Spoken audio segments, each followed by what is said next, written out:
శ్రీ విష్ణు రూపాయ నమశివాయ. ఇక్కడ మన ఛానల్ కుటుంబ సభ్యురాలు మాధవి అనే సోదరి ఒక మెసేజ్ రాస్తున్నారు. ఏమిటంటే ఎప్పుడో 25 సంవత్సరాల క్రితం చాగంటి వారు వాళ్ళ ఊళ్ళో ఆంజనేయ స్వామి గుళ్ళో ప్రవచనం చెప్పడానికి వచ్చారట. ప్రవచనం అంతా అయిపోయింది, అందరూ ఆనందించి ఆఖర్లో వారికి దక్షిణ ఇస్తూ ఉంటే ధనం ఆయన వద్దు, నాకు ఇది తీసుకువెళ్ళి హుండీలో వేసేయండి అని చెప్పారట. అది ఆలయానికి ఉపయోగపడుతుంది అని. వాళ్ళేం చేశారు, ఆయన ప్రవచనం చెప్పడానికి వచ్చారు కదా, ఎలాగైనా ఆయనకి ధనం చేరాలి అని చెప్పి కండువాలో పెట్టేసేసి ఇచ్చేశారట. ఆయన మాట్లాడకుండా ఊరుకుని మొత్తం ప్రవచనం అంతా అయిపోయాక ఒక అబ్బాయిని పిలిచి ఆ కండువాలో డబ్బులు తీసిన ఆయన ఇది హుండీలో వేసేసి వచ్చేయి అని చెప్పారట.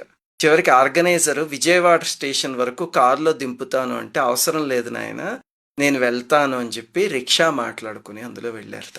ఎంతటి నిస్వార్థమైన జీవితం అది. నమస్కారం చేయాలనిపించట్లేదు వింటూ ఉంటే.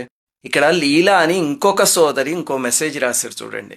ఆవిడ ఒకసారి ఒక హిజ్రాతో మాట్లాడారట. ఆ హిజ్రా చెప్పిందిట, నా జీవితంలో ఎంత కష్టపడ్డానో నేను తెలియదు, అలాంటిది వారి ప్రవచనాలు వింటూ ఉంటే నాకు చాలా ఆనందం కలుగుతూ ఉంటుంది. నేను ఫోన్లో వింటూ ఆయన ప్రవచనం రాసుకోవడానికి ఒక పుస్తకం కొనుక్కున్నాను, మూక పంచశతి, ఆయన చెప్తూ ఉంటే విని పుస్తకంలో రాసుకుంటాను అని చెప్పిందిట.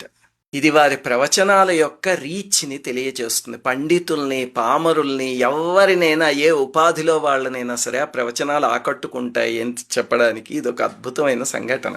ఇంతకీ ఇవన్నీ ఎందుకు చెప్తున్నారండి అంటే 14 జూలై చాగంటి వారి జన్మదినం.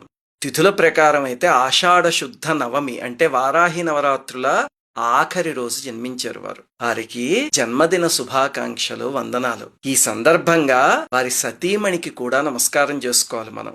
ఎందుకంటే ఇందాక నేను పైన చెప్పిన సంఘటన ఉంది కదా, ఎక్కడా ఎవరి దగ్గర రూపాయి తీసుకోకుండా నిస్వార్థంగా వారు వేలాది ప్రవచనాలు చెప్పారు. ఇదే భార్య ఒక్కసారి ఇంట్లో ఎందుకండి ప్రతిరోజు ఇది, దీనివల్ల మనకు ఒక్క పైసా ఆదాయం వస్తుందా, అక్కర్లేదు మానేయండి అని ఉంటే ఆ ప్రవచన యజ్ఞం అలా కొనసాగేది కాదు కదా.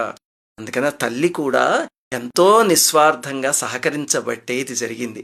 ఈరోజు వారి జన్మదినం కాబట్టి మన ఛానల్ కుటుంబ సభ్యులందరి తరఫున నేను, సుశీల వారి దంపతులకి పాదాభివందనం చేస్తున్నాం.